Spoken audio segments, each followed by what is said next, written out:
find an idea that requires 3 or 4 years of improvement and patience and really sticking with it, that we're very good at that. Take Windows, which we bet our company on.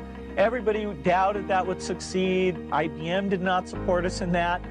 It took longer than we expected, over 4 years before finally graphical interface got popular, and now people take it for granted. It's part of every personal computer, and you just expect it to be there. That was one of the grand successes of the company. In the same way, we're betting on the internet, that our tools there will be popular, and that a few of these content plays that we've decided to get involved in, that the scale and the users will make those into great businesses. I'm in meetings a lot. My calendar gets very full with those, and then at night, after the kids have gone to bed, I'm on email a great deal. I get messages during the day. That's my chance to give long responses. And then over the weekend, I send a lot of mail as well.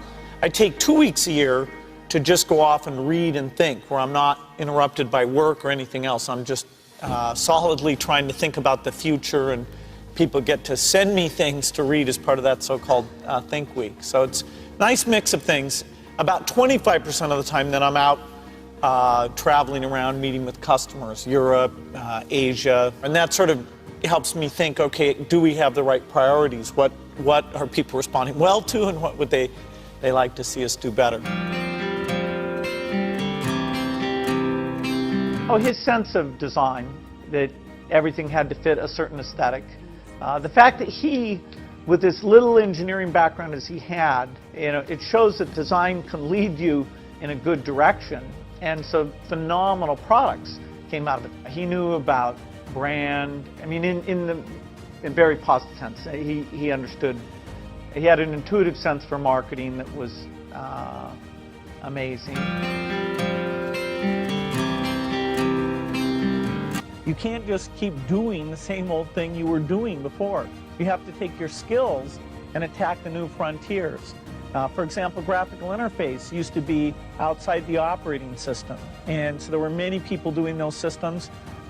Windows came out ahead there, and now it comes with the operating system. Likewise, the browser is something that Netscape looked at turning the browser into an operating system, and we looked at taking our operating system and building the browser in an integrated fashion. And so that was a good example of the kind of competition that spurs this business on. Hello, I'm Bill Gates, Chairman of Microsoft. In this video, you're going to see the future, Windows.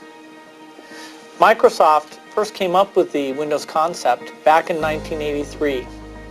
And today, the leading software users have switched into the Windows environment. It's really incredible how quickly our powerful applications like Word and Excel and PowerPoint have been adopted. It's not just Microsoft applications. Even companies like WordPerfect and Lotus have now come out with Windows applications. And every week we see new innovative work. It's really attracting all the innovation in the industry. We predicted this a long time ago, and now it's the future. The key point there is you've got to enjoy what you do every day. And for me, that's working with very smart people. It's working on new problems. Every time we think, hey, we've had a little bit of success, we're pretty careful not to dwell on it too much because the bar gets raised. Well, I think throughout our history, we wake every day knowing that in the business of technology, you have to think about what are you missing? What is the research or customer feedback that you should be paying more attention to? And how do you keep that pace of innovation very, very high? How do you make sure you're hiring the very best people? And that kind of focus has helped drive us forward through all the milestones the company has had. Certainly the internet is a great example of that. We had to tear up our plans and step back and say, well, how do we really embrace all that's good about the internet and recognize some of the shortcomings and make sure we're leading the way in reducing what has held people away from the internet.